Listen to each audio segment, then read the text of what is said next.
आपले मूळ बरे शोधिता आपली तो माईक वार्ता. जर आपलं मूळ आपल्याला कळलं, लक्षात आलं की आपणच परब्रह्म आहोत, असं जर आपल्या लक्षात आलं, तर पुढे काय सांगतात, हे सगळं जे दिसतं ते माईक म्हणजे खोटं आहे सगळं. माया सगळी काय आहे, नाशिवंत, ती जाणार आहे. आणि म्हणून त्यांनी सांगितलंय, आपलं मूळ काय शोधा, पाहता आपले मूळ स्थान, सहजच एवढ्या अज्ञान. आपलं मूळ स्थान, आपलं स्वरूप जर आपल्याला अनुभवाला आलं, सहजच एवढ्या अज्ञानं, आपल्याकडचं अज्ञान निघून. लोक अज्ञानी का आहेत, तर त्यांना आपल्या स्वरूपाची ओळख नाही, स्वरूप साक्षात्कार नाही, म्हणून त्यांची फसगत होते माणसाची. एकदा का स्वरूपाचं साक्षात्कार झालं, आपल्याच आत्मस्वरूपाचं, तर पाहता आपले मूळ स्थान, सहजच एवढे अज्ञान, आपलं अज्ञान निघून जातो. या नाव बोलीचे ब्रह्मज्ञान, त्याला ब्रह्मज्ञान म्हणतात, आणि मोक्षदायक, आणि तेच आपल्याला मोक्षाला नेतो. पुढे वस्तूच तत्वता समाधान, आणि आपण अंतरीच्या अंतरात्म्याशी एकरूप झाल्यानंतर जे समाधान आहे, ते समाधान आपल्याला अनुभवायला येतो. आपल्याच वस्तूशी आपण एकरूप झालो तर आपल्याला समाधान मिळते. समाधान कशात ना, आपल्याच आत्म्याशी एकरूप होणं हे समाधान आहे. आत्मा हे सर्व साक्षी, हे बोलीचे पूर्व पक्षी. जो कोणी सिद्धांत लक्षी तोची सिद्ध, जो कोणी सिद्धांत लक्षी तोची सिद्ध. म्हणजे शेवटची जी अवस्था आहे ती कशी आहे, दोन प्रकारचं ज्ञान आहे. एक वाच्यांश आहे आणि दुसरं लक्ष्यांश आहे.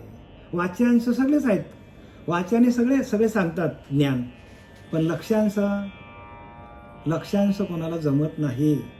कारण लक्ष्यांश कशात जमतो, तर लक्ष्यांश आपला सातत्याने आपल्या आत्मस्वरूपाशी आपण लक्ष देऊन, तुका म्हणे लक्षणे अंतरी, ज्याने अखंड आपल्या आतमध्ये लक्ष लावून आपल्या आतमध्ये असलेल्या परमात्म्याचं भजन अखंड केलं, तरच त्याला लक्ष्यांश सापडेल. आणि ज्याने नुसत्या बाता मारल्या बाहेरच्या, जो काय आपलं वाचिक ज्ञान, जो काय ऐकलेलं ज्ञान आहे, जो काय वाचलेलं ज्ञान आहे, तो लोकांना सांगत जातात, पण अनुभवाचं कोणीच सांगत नाही. म्हणून तर काय सांगितलंय, आपले मूळ शोधिता आपली तो माईक वार्ता, पुढे वस्तूच तत्वता समाधान.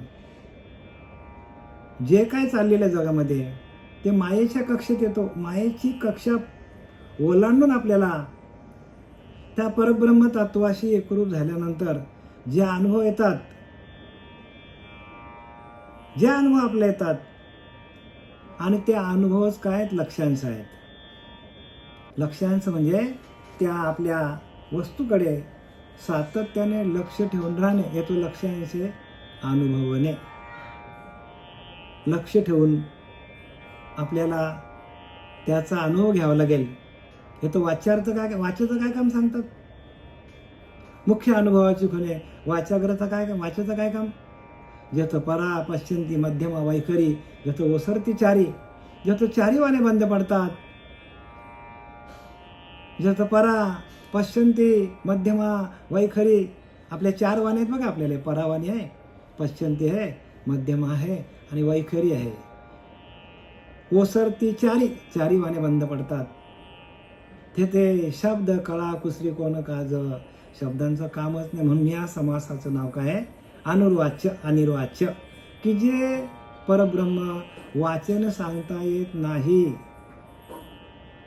परब्रह्म ही वाचेने सांगण्याची वस्तूच नाही, परब्रह्म ही अनुभवण्याची वस्तू आहे. परब्रह्म काय आहे, अनुभवण्याची वस्तू आहे. आणि ते अनुभव आहे. आपण नुसतं म्हणतो की ना, आपण मी ब्रह्मास्मी, आपण ब्रह्म आहोत, पण नाही ना, आपण ब्रह्म आहोत हे म्हणणं नाही, आपण ब्रह्मच झालो पाहिजे. आपण त्या ब्रह्मतत्वाशी एकरूप झाल्यानंतर जे अनुभूती येते त्या अनुभवाला ब्रह्मज्ञान म्हणतात. वाचन म्हणजे अजिबात नाही बरं का. आता बरेचसे साधक असे आहेत,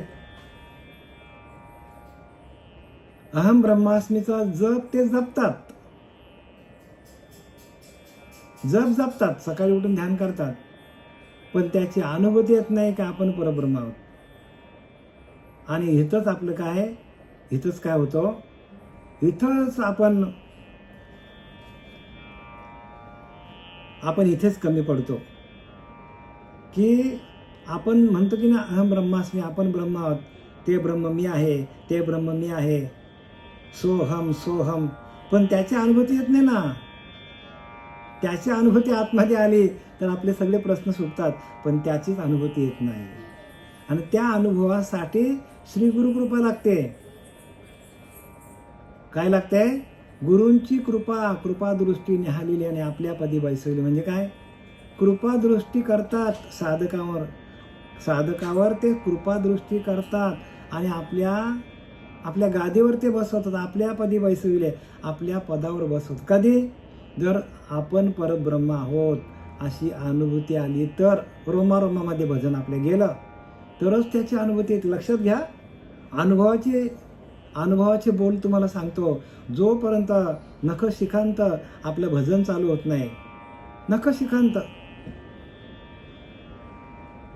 पायाच्या नखापासून डोक्याचे केस, अंगावरचे केस, रोम रोम, जोपर्यंत त्या सोहम तत्वाची अनुभूती घेत नाही तोपर्यंत नुसता ध्यान करून फायदा काहीच होणार नाही. आणि अनुभूती हीच आहे की एका क्षणामध्ये, एका क्षणात सांगितलं की नाही की 18 पद्म वानर करीती भुभुकार, अयोध्येशी आले दशरथ कुमार. म्हणजे काय? 18 पद्म केस आहेत आपल्या अंगावर, रोम आहेत, ते सगळे भजन ज्यावेळेला करायला लागतील त्यावेळेला आपल्याला अनुभूती येईल.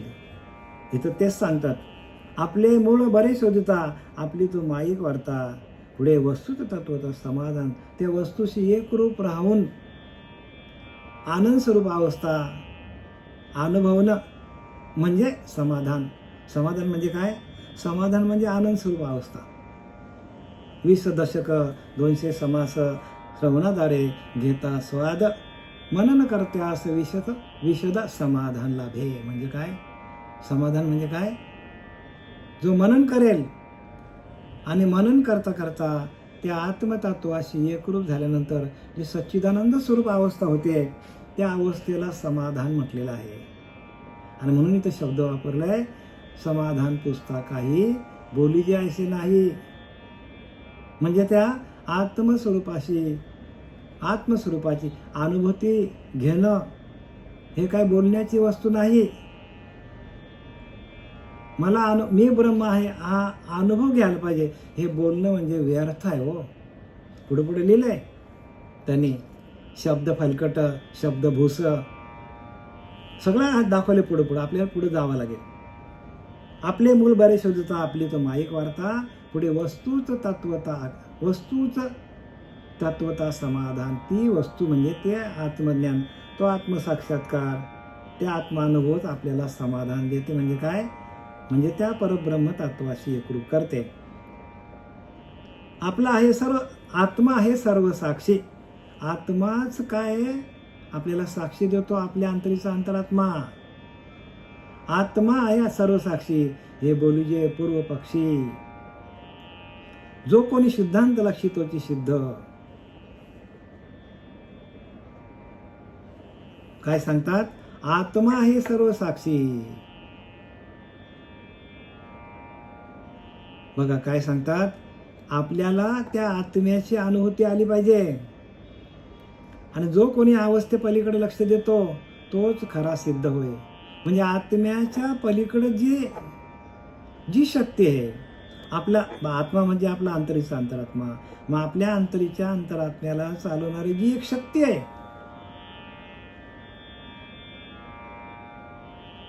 म्हणजे आत्म्याच्या पलीकडे जी अवस्था आहे, जी शक्ती आहे, आणि त्या शक्तीकडं सातत्याने लक्ष लावून जो भजन करतो तो सिद्ध पुरुष सांगतात. तो सिद्ध पुरुष, जो कोणी सिद्धांत लक्षी तोची सिद्ध. म्हणजे ज्याच्या अंतःकरणामध्ये सिद्ध अवस्था निर्माण झाली, आत्म्याचं भजन करता करता आत्म्याच्या पलीकडे असणारी जी शक्ती आहे, जी अदृश्य शक्ती आहे, त्या शक्तीशी आत्मतत्वाला एकरूप करून तिच्या भजनानंदामध्ये तिच्या भजनानंदामध्ये गेल्यानंतर संपूर्ण देहाचा विसर पडणं आणि त्या शक्तीला जो कोणी सिद्ध अवस्थेमध्ये तुका म्हणे लक्षित अंतरी तिकडे लक्ष ठेवून आतमध्ये आतल्या आत्मशक्तीशी बाहेरच्या आत्मशक्तीशी एकरूप करून आतली आत हरी बाहेर हरी हरिणी मध्ये व्यापिले म्हणजे आतल्या हरितत्वाचा बाहेरच्या हरितत्वाशी एकरूप करून जो कोणी सिद्धांत लक्षितोची सिद्ध आणि हा सिद्धांत आहे काय म्हणतात त्याला सिद्धांत आणि हा सिद्धांत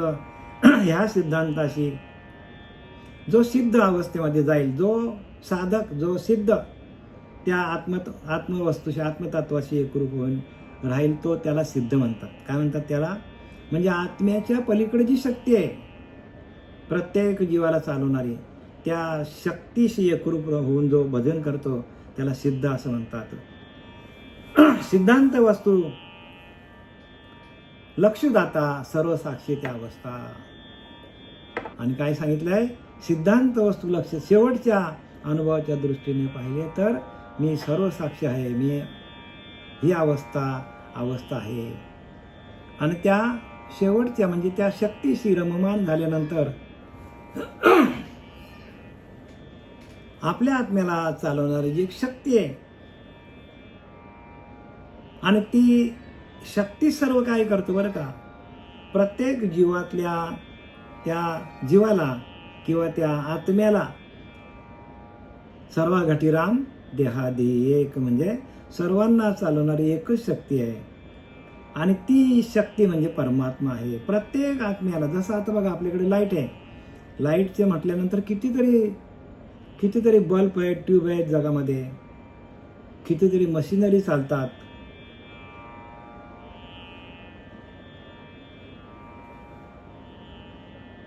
कितीतरी एसी चालतात बघा एसी चालतात हीटर चालतात मोठे मोठे कंपन्या चालतात पण सगळ्या कंपन्यांना चालवणारी ती शक्ती एकच आहे ती शक्ती काही ठिकाणी थंड हवा देते काही ठिकाणी गरम देते हीटरमध्ये गेली तर गरम देते आणि ह्या बल्ब आली तर आपला प्रकाश देते शक्ती एकच आहे सिद्धांत वस्तू लक्ष जाता सर्व साक्षी त्या अवस्था आत्मा तिहून परता अवस्था तिथं आपण काय करतो आपल्या अंतरीच्या अंतरात्म्यापर्यंत पोचतो पण अंतरीच्या अंतरात्म्याकडे जी शक्ती आहे त्या शक्तीशी आपण एकरूप होत नाही म्हणजे संपूर्ण देहाचा म्हणजे ध्याता ध्यान त्रिपुटी वेगळा सहस्त्र तरी उगवला सूर्य जसा म्हणजे सहस्त्र प्रकाशाने जसा सूर्य उगवतो सहस्त्र किरणांनी सूर्य जसा उगवतो किरणं आपल्यापर्यंत येतात किरणं काय करतात आपल्यापर्यंत हजारो किरणं आहेत आपल्यापर्यंत येतात पण कुठने येतात त्या सूर्याच्या एका तेजातून ती बाहेर पडतात तसं आपल्याला सगळ्यांना चालवणारी जी एकमेव शक्ती आहे आपला तो एक देव करून घ्यावा त्या देवाशी एकरूप व्हायला पाहिजे आपला तो एक देव करून घ्यावा ते नवीन जीवा सुख नव्हे एरती मायक दुःखाची जनती ते जर आपल्या हातात आलं नाही तर सर्व दुःख हे सांगतात आधी अंती नाही अवसानी अविनाश करे आपली ऐसा ती अविनाशी शक्ती आहे आणि त्या शक्तीशी आपण एकरूप झालो की आपण तसं होऊन जातो अविनाश करे आपली ऐसा लावी मनातिशे गोविंदाचे म्हणजे गोविंदाचं अखंड स्मरण करायला होते म्हणजे जे आत्मतत्व आहे जी आत्मशक्ती आहे त्या शक्तीशी एकरूप होणं म्हणजे भक्ती आहे म्हणजे आत्म्याच्या पलीकडे परमात्मा आहे मी तुम्हाला त्या दिवशी सांगितलं की नाही एक जीवात्मा एक शिवात्मा एक सर्वात्मा आणि एक विश्वात्मा अवघी मिळून एकच आत्मा म्हणजे काय आपण अजून जीवभावावरच आहोत शिवभावाशी एकरूप झालेलो नाही आहोत जीवात्मा शिवात्मा सर्वात्मा सगळीकडे तोच परमात्मा भरले आहे आणि तोच परमात्मा विश्वात्मा आणि तो सगळा एकच आहे बरं का अवघे मिळून एकच आत्मा ती आत्मशक्ती एकच आहे सांगतात समर्थ रामदास सांगतात ती शक्ती एकच आहे म्हणून आपला तो एक देव करून घ्यावा आपल्या त्या एका आत्मशक्तीशी एकरूप होऊन राहणं त्याची अनुभूती घेणं म्हणजे देहाच्या पलीकडे वस्तू आहे ती आत्म्याच्या पलीकडे वस्तू आहे ती आणि त्या वस्तूचं भजन करणं, म्हणून समाधान नाव दिले का अनिर्वाच्य. आणि ते अनिर्वाच्य सुख आपल्याला तोंडाने सांगता येत नाही, कोणालाच सांगता येत नाही. आणि म्हणून अनुभव घ्यायला सांगितलं आपल्याला. काय सांगितलंय? अनुभव घ्या. आत्मा आहे सर्व साक्षी, जे बोली जे पूर्वपक्षी, जो कोणी सिद्धांत लक्षी तोची लक्षे. त्या सिद्ध अवस्थेला जाऊन तिथं सातत्याने त्या वस्तूशी लक्ष ठेवून, तुका म्हणे लक्षिता लक्षणे अंतरे तोच वारकरी. तो वारकरी आहे. आणि त्या वारकऱ्याची अवस्था अशी व्हायला पाहिजे. आणि ती पंढरीची वारी आहे माझ्या घरी, अनेक न करे तीर्थव्रत तुकोबराय सांगतात. ती पंढरीची वारी आपल्याला त्या आत्मशक्तीशी एकरूप होऊन राहणं, तिचं भजन करणं, त्या बरं का ते व्यापक शक्तीशी एकरूप होऊन राहणं आणि तिचं भजन करणं म्हणजे काय? म्हणजे भक्ती आहे हो. सिद्धांत वस्तू लक्ष जाता सर्व साक्षी त्या अवस्था, आत्मा तिहून परता अवस्था तिथं. आता काय सांगतात बघा, शेवटच्या अनुभवाच्या दृष्टीने पाहिले तर मी सर्व साक्षी आहे. ही अवस्था आहे. अवस्थेच्या पलीकडे असणारे आत्मस्वरूप सर्व साक्षीपणाच्याही पलीकडे आहे. बघा काय सांगते, हेच मी तुम्हाला सांगत होतो की सर्व साक्षी अवस्थेच्या पलीकडं काय सांगितलंय? अवस्थेच्या पलीकडं असणारे आत्मस्वरूप सर्व साक्षीपणाच्याही पलीकडे आहे. साक्ष ब्रह्म, त्या साक्ष ब्रह्माच्या पलीकडे जी वस्तू आहे आणि त्या वस्तूची अनुभूती येणं, सर्व साक्षी अवस्था तुर्या. आणि तुर्याच्या नंतर उन्मनी अवस्था काय आहे? जागृती, स्वप्न, सुसुप्ती, तुर्या आणि उन्मनी अवस्था आहे. उन्मनी, कुठलेच विचार मनामध्ये नसतील आणि त्या अवस्थेला जाऊन तिची अनुभूती घेणं. आणि त्याला काय सांगितलंय? त्याला काय?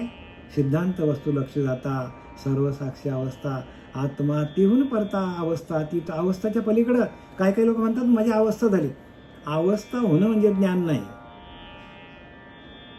तो अवस्थेच्या पलीकडे परमात्मा आहे.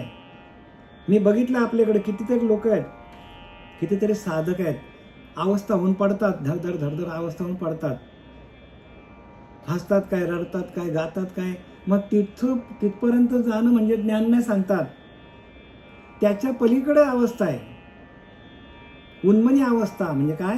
मी तुम्हाला आता सांगितलं, जागृती, स्वप्न, सुसुप्ती, तुर्या आणि उन्मनी अवस्था. उन्मनी म्हणजे त्या अवस्थेला गेल्यानंतर खरं आपण त्या आत्मतत्वाशी आपण एकरूप होतो आणि त्याचं अखंड भजन चालतं. आपल्याला भजन करावं लागत नाही. तिथे अवस्था नाही, काय नाही बरं का. तिथे फक्त स्थितप्रज्ञ, स्थिर अवस्था, स्थिर एकदम स्थितप्रज्ञ अवस्था. जैसा निर्वातीचा दीपू नेनिजे सर्वथा कंपू, तैसा स्थिर बुद्धी स्वस्वरूप योगयुक्त. जसा निर्वातीचा दीपक आहे, घरातला दीपक आहे, जराही हालत नाही. म्हणून आपण काय करतो? अभ्यास करतो. त्या प्रकाशामध्ये कोणी स्वयंपाक बनवतात, स्त्रिया घरातली सगळं कामं करतात रात्र झाल्यावर. आणि जर तो दिवाच जर मिचमिच करायला लागला, दिवाच जर हालायला लागला, तर आपल्याला काम करता येईल का? मग तशी अवस्था आहे तिथे. म्हणून त्या अवस्थेला अवस्था नाही म्हणत बरं का. पुढे गेल्यानंतर अवस्था नाही, अवस्था बाद आहे. अवस्था होताच कामा नये. नंतर त्याला म्हणतात स्थितप्रज्ञ अवस्था. काय म्हणतात? स्थिर अवस्था. जे गेल्याची सेन करी, न पावता चाड न झरी, जो सुनिश्चुला अंतुर मेरू जैसा, मी आणि माझी आठवण विसरले जायचे अंतकरण पार्था तो संन्यासी जाणं. निरंतर तो संन्यासी सांगितलं, त्याला संन्यासी म्हणतात. निरंतर मी आणि माझी आठवण विसरले जायचे अंतकरण आपला सगळं विसरून जातो. ममता, आकांक्षा, कामना, भावना, मी आणि माझे, म्हणजे मी आणि माझा देहाचा पण आठवण पडत नाही. मी आणि माझं ओझं आहे, सगळं विसरून जातो माणूस. अंतःकरणातून आपल्याला त्या व्यापक असलेल्या आत्मतत्वाची आपल्याला अनुभूती येते आणि आपणच व्यापक होऊन जातो. आणि म्हणून इथं परत काय सांगतात आहे का बघा, सगळं लिहिले दासबोधामध्ये समर्थ रामदासांनी. पण एकच करत नाही लोक, ध्यान करत नाही. म्हणजे अंतःकरणामध्ये जी अनुभूती आहे ती कोणी सांगू शकत नाही. त्यासाठी आपल्याला गुरु करावं लागेल. आणि गुरु दाविल्या वाटा येऊन विवेकी तीर्थ तठा भुवनी मलकटा धुनी मलकटा बुद्धीचा त्याने, याचा अर्थ तो आहे, लक्षात घ्या. गुरु दाविल्या वाटा, वाटा आतमध्ये आहेत. स्थूलदेह, सूक्ष्मदेह, कारण, महाकारण, ज्ञान कैवल्य आहे, बरं का. नंतर मी तुम्हाला आता सांगितलं जागृती, स्वप्न, सुसुप्ती, तुर्या, याचा पण अनुभव आहे. सगळ्या गोष्टींचा अनुभव आहे. रोम रोम भजन करणं हा अनुभव आहे. अंगी रोमांच रवरवित स्वेदबिंदू डरमरीत चित्त चैतन्य द्रवतेने सद्गदित वाचा, हर्ष ओसांड तपोटी आराधमित दृष्टी, सगळ्या अनुभवाच्या गोष्टी आहेत. आणि हा अनुभव सिद्ध ज्ञान आहे, समर्थ रामदासांनी लिहिलंय. पण ते अनुभव आपल्याला येण्यासाठी गुरु करायला पाहिजे हो. आणि गुरु तत्वदर्शी पाहिजे. श्रीपाद बाबासारखे, रामदास बाबासारखे, पांडुरंग दिवेकर बाबासारखे सद्गुरू जीवनात आले तरच आपला भला होणार आहे. अन्यथा आपला आत्तापर्यंत केलेलं सगळं फुकट जाणार आहे. अनुभव नाही, हे अनुभव आहेत. समर्थ रामदास पूर्ण दासबोध अनुभवाचा आहे. अनुभव कोणीच सांगत नाही. कुठलाही, सगळेच ग्रंथ अनुभवाचे आहेत. आणि ते असे अनुभव आतले अनुभव आहेत बरं का, आतले, बाहेरचे नाही. नाही ते एक माणूस भेटला, तो म्हणतो काय मी अमुक ठिकाणी जात होतो आणि मला काय माहिती आहे का, मी एकदम, मला काय काम उद्योगधंदा नव्हता, पण एका ठिकाणी गेलो आणि त्या गुरुला भेटलो आणि मला नोकरी लागली, धंदा लागली, माझ्याकडे भरपूर पैसा येतात. म्हणजे संसारातले लोक अनुभव सांगतात, परमानंतला ते अनुभव तर समर्थांनी लिहून ठेवलं दासबोधामध्ये. बघा हे अनुभव आहेत. जागृती, स्वप्न, सुसुप्ती ना आठवे, झाले रूप आनंद साठवे. बघा, पिकली शेंदे कडूपण गेले, तैसे आम्हा केले पांडुरंगा, कामक्रोध निमालेच ठाई, झाले आनंदाची वृष्टी. आठव नाठव झाले गेला भावा, झाला स्वयंमेव पांडुरंग. ही अनुभूती आहे, लक्षात घ्या. आपणच परमात्मा स्वरूप होतो. तुकोबाराने सगळे अभंग लिहिले आहेत, ज्ञानोबाराने सगळ्या अनुभवाचे अभंग लिहिले आहेत, नाथबाबांनी सगळे अनुभवच लिहिले पूर्ण, आणि समर्थ रामदासांनी अनुभवाचं लिहिलंय. पण अनुभवाचं कोणी सांगतच नाही ना. अनुभव येईल कसं, आपण त्याचं ध्यानच करत नाही आत्म्याचं. ज्या ठिकाणी वस्तू आहे त्या ठिकाणी आपण पूजाच करत नाही, त्याची आपण पूजा करतच नाही, त्याच्याशी आपण एकरूप होतच नाही. अनुभव येईल कुठनं.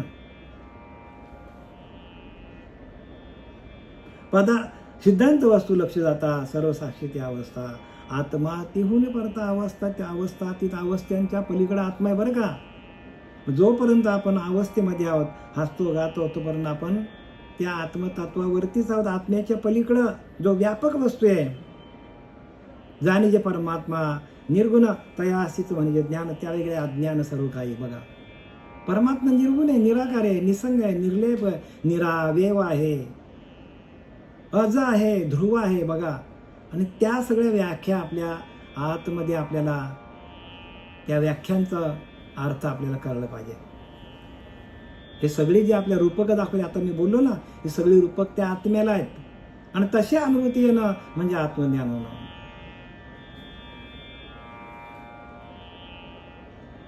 पदार्थ ज्ञान जेव्हा सरे, द्रष्टा द्रष्टपणे नुरे, ते समय उतरे फुंजमीपणाचा. काय लिहिले, पदार्थ ज्ञान जेव्हा सरे, द्रष्टा अद्रष्टपणे नुरे, ते समय उतरे फुंजमीपणाचा. म्हणजे आपण थोडक्यात सांगतो तुम्हाला, ज्ञेय ज्ञाता ज्ञान, ध्येय ध्याता ध्यान, त्रिपुटी वेगळा.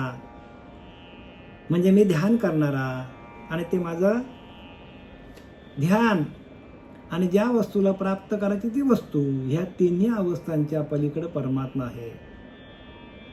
ज्या भगवंताचा आपण, ज्या देवाचं आपण ध्यान करतो, ते ध्यान करण्याचं ध्येय, भगवंताला प्राप्त करण्याचं ध्येय, ध्याता, ध्याता म्हणजे ध्यान करणारा, ध्येय ध्याता ध्यान, आणि मधली अवस्था ध्यान.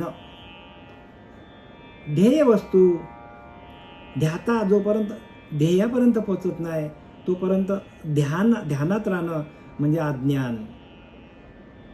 आपल्याकडे अज्ञान काय आहे, ध्यात्याने ध्येयापर्यंत जाण्यासाठी हे ध्यान कसं करायचं हे कोणी सांगत नाही. आणि म्हणून सगळं अज्ञान, अवघे आंधळेचे जण अवघेचे आंधळ, तुकोबाराय सांगतात.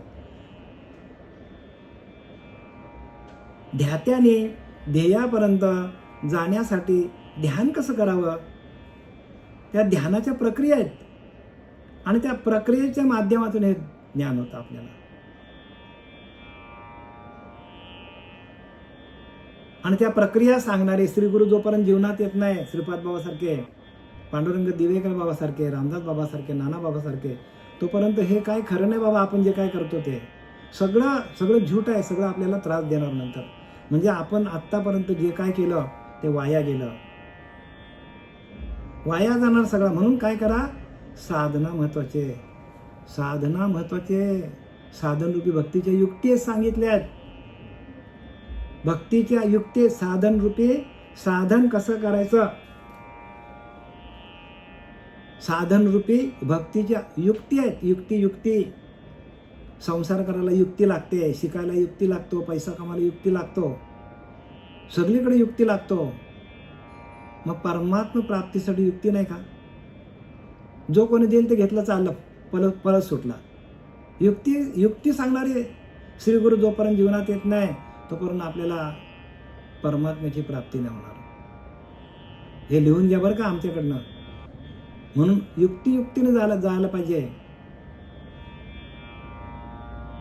साधनरूपी भक्तीच्या युक्ती. सप्रेम उपजे माझी भक्ती. बघा, प्रेमासहित माझी भक्ती, त्या भक्तीची निजस्थिती ऐक चक्रवर्ती सज्ञाना. नाथ बाबा सांगतात याच्यामध्ये, नाथ भागवतामध्ये.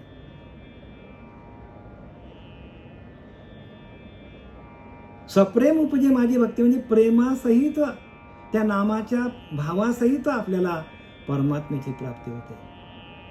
आणि आपली निजस्थिती, आपल्या आतमध्ये असलेल्या त्या अंतरीच्या अंतरात्म्याची जी स्थिती आहे, तो कसा आहे त्याचा आपल्याला अनुभूती येते.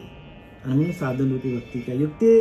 सप्रेम उपजे माझी भक्ती, त्या भक्तीची निजस्थिती ऐक चक्रवर्ती सज्ञाना. पदार्थ ज्ञान देवा सरे, द्रष्टा द्रष्टपणे दुरे.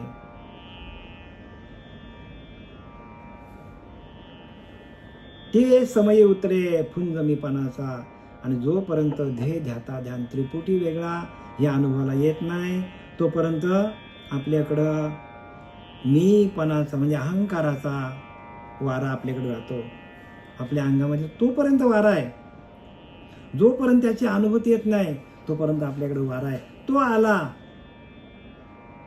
तो एकदा आपल्याकडं, ती अवस्था म्हणजे त्या आत्मानुभवाची आपल्याला आत्मानुभव आहे. चोखलेल्या वाटा, आत्मानुभवातून वाटा चोख होतात, स्वच्छ होतात, शुद्ध होतात, अंतःकरण शुद्ध होतं, मन शुद्ध होतं. आणि एकदा का शुद्ध झालं तरच आपल्याला हे ज्ञान कळेल. आणि हे ध्येय ध्याता ध्यान त्रिपुटी वेगळा, तिन्ही अवस्थांच्या पलीकडे गेल्यानंतर मग आपल्याला आपल्यातला असलेला अहंकार बाजूला होतो. म्हणून लिहिले, अहंकार या मानसीचा विरेना, तया ज्ञान या अन्नपोटी जिरेना. लिहिले की नाही, अहंकार या मानसीचा विरेना, तया ज्ञान हे अन्नपोटी जिरे. ज्ञान हे अन्न आहे, ते आपल्याला पचवता येत नाही का? अहंकार आपल्याला फेकून देतो बाहेर. तो माझा गुरु श्रेष्ठ, माझं ज्ञान श्रेष्ठ. गुरुचाच अभिमान, का कोणाला गुरुचाच अभिमान. आता त्याचा गुरुचा कुठंच पत्ता नसतो. 2-2, 3-3 वर्ष गुरु भेटलेला नसतो त्याला, आणि गुरुचाच अभिमान. काय करणार सांगा? सगळे ग्रंथ वाचले, दासबोध तोंडपाठ झाला, तोंडपाठ झाला आणि दासबोधाच्या ज्ञानाचा अनुभव झाला. काय करणार सांगा? ज्ञानेश्वरी तोंडपाठ झाली, अनुभव विचारलं तर काहीच नाही. म्हणून काय लिहिले, गुरु विना अनुभव कैसा कळे. गुरु तसा करा की हे शास्त्र वाचल्यानंतर सगळं तुमच्या पिंडामध्ये आहे, सगळं ज्ञान पिंडामध्ये भरलेलं आहे. प्रत्येकाच्या अज्ञान कोण नाही बरं का, सगळे लोक ज्ञानी आहेत. प्रत्येक जो मनुष्य जन्माला आलाय तो प्रत्येक माणूस ज्ञानी आहे, ब्रह्मज्ञानी आहे. ब्रह्मालाच घेऊन आलाय तो, पण त्या ब्रह्माशीच एकरूप होत नाही. त्या ब्रह्माच्या सत्तेवर सगळं भोगतो. काम काय, क्रोध काय, लोभ काय, सगळे विषय भोगतो त्या सत्तेवर, पण त्या सत्तेचीच ओळख घेत नाही. आणि म्हणून समर्थ रामदासांनी सोप्या भाषेत लिहिले आहे, जेथून हे प्रगटे, जेथे जाऊन आटे, ते ज्ञान झाले फिटे, भ्रांती अज्ञानाचे. बघा, सगळा अज्ञान निघून जाईल तुमचा. पण जिथून हे प्रगट झालंय, हा देह ज्या भगवंतांनी प्रगट केलाय त्याला आपण विसरलोय. जेथून हे प्रगट आहे, जेथे जाऊन आटे, आणि या देहाला त्या परमात्म तत्वाशी एकरूप करून ज्याचा त्याला आपण दिला आणि आपल्या देहाचा निराश झाला पूर्ण, ते ज्ञान झाले या फिटीत. ते ज्ञान आपल्याला आलं रोमारोमामध्ये, ते भजन आपल्या रोमारोमामध्ये आलं, ती अनुभूती आपल्याला आली, तर आपली सगळी भ्रांती, अज्ञानाची भ्रांती निघून जाईल. ते ज्ञान झाली या फिटे भ्रांती, अज्ञानाची भ्रांती. सगळ्यांना भ्रांती झालेली आहे, मी ज्ञानी आहे, मी असा आहे, मी तसा आहे, माझा गुरु. हे सगळं भ्रम आहे माणसाचं. कारण सांगायलाच उरत नाही. आपला नाव काय आहे समासाचं? अनिर्वाच्य. तत्वज्ञान तोंडाने सांगता येत नाही बरं का, अनिर्वाच्य. आणि म्हणून सगळ्यात शेवटीला हा समास घेतलेला आहे. दशक 6वा, समास 10वा, अनिर्वाच्य. वाचेने सांगता येत नाही, ते अनुभवण्याची गोष्ट आहे. म्हणून या समासाचं नाव काय? अनिर्वाच्य. वाचेने त्याचं विस्तार करता येत नाही, मला अनुभव खोटा आहे, सांगणं नाहीच, हे तो लक्षांश अनुभवणे. तर वाच्यार्थ काय काम आहे? वाच्याचं काय काम सांगतात समर्थ रामदास स्वामी? तिथं लक्ष ठेवा त्या वस्तूकडे आणि त्याचा अनुभव घ्या आणि त्याचं भजन अखंड करा. भजनानंदामध्ये गेल्यानंतर जे अनुभव येतात ते अनुभव सांगण्यासारखे नसतात, सांगताच येत नाही. म्हणून ते एवढी शास्त्र तयार झाली. म्हणून पूर्व सुकृताचा, पूर्ण अभ्यासाचा, दास सद्गुरूचा तोची जाणे. पूर्व सुकृताचा, ज्याच्याकडे पूर्वजन्माचं सुकृत आहे, पूर्ण अभ्यासाचा, ज्याने पूर्ण अभ्यास केला, तोच दास सद्गुरूचा, तोची जाणे. बघा, तो सद्गुरूचा दास. कित्येक जन्माचे सुकृत पाहिजे ह्या ज्ञानासाठी. पूर्व सुकृताचा, पूर्ण अभ्यासाचा, दास सद्गुरूचा तोच जाणे. पूर्ण ज्याने अभ्यास केलाय आणि जो मागच्या जन्माचं सुकृत घेऊन आलेला आहे, तोच हे ज्ञान सांगू शकतो. सांगण्याची गरज नाही, अनुभव सांगतो. आणि अनुभव हे सांगण्यासारखे नसतात. अनुमित आलेले अनुर्वाच्य म्हणजे अनिर्वाच्य. जे ज्ञान आपल्याला सांगता येत नाही, वाचने सांगता येत नाही, ते ज्ञान. आणि त्या ज्ञानासाठी सांगण्यासाठी मी आता एवढ्या वेळा तुमच्यासमोर मांडल्या बरं का. ह्या अनुभवाच्या माध्यमातून मांडता येतात. हे सांगणं म्हणजे ज्ञान अजिबातच नाही बरं का. अनंत वाचा बरळती बरळ तया कशी दयाला पावे आली. लिहिले की नाही? अनंत वाचा बरळती बरळ. वाचा दिली म्हणजे बरळत राहायचो. बरळणं म्हणजे काय? बरळणं म्हणजे झोपेत बडबडणं. म्हणजे अज्ञानाच्या झोपेमध्ये सगळे लोक बडबडतात. ज्याला अनुभव नाही ते सांगतात ज्ञानवर आहे. अनंत वाचा बरळती बरळतं कधी माणूस? झोपेमध्ये असेल तर. तसे सगळे लोक अज्ञानाच्या झोपेमध्ये झोपलेले आहेत आणि उगाचच कीर्तन करतात, प्रवचन करतात आणि बरळतात हो अज्ञानामध्ये. आणि खऱ्या ज्ञानापासून लोकांना वंचित ठेवतात. खऱ्या ज्ञानापासून वंचित ठेवतात आणि तुमचाच नुकसान होणार आहे. म्हणून आपली आपण करा सोडवणं, संसार बंधन तोडा वेगळी. अशा गुरुला शरण जा की जो गुरु तुमच्या डोक्यावर हात ठेवेल. जसं तुकोबराच्या डोक्यावर हात ठेवला बाबाजी आपले सांगितले नाम, तसं आपलं नाम घ्यायला पाहिजे. जसं ज्ञानोबराच्या डोक्यावर त्यांचे भाऊ निवृत्तीरायाने हात ठेवलं, तसं आपल्या डोक्यावर हात ठेवणारा माणूस मिळाला पाहिजे, म्हणजे गुरु मिळाला पाहिजे. परंपरा सांगतो आणि माझा परंपरा सांगतो ज्ञानाची. ह्या अनंत आदी अनादी संप्रदायाची परंपरा सांगतो आणि माझं हे प्रवचन सेवनी समाप्त करतो. बघा कसं आहे माहिती का, की मुख्य महाविष्णू चैतन्याचे मूळ संप्रदाय फळ तेथून या.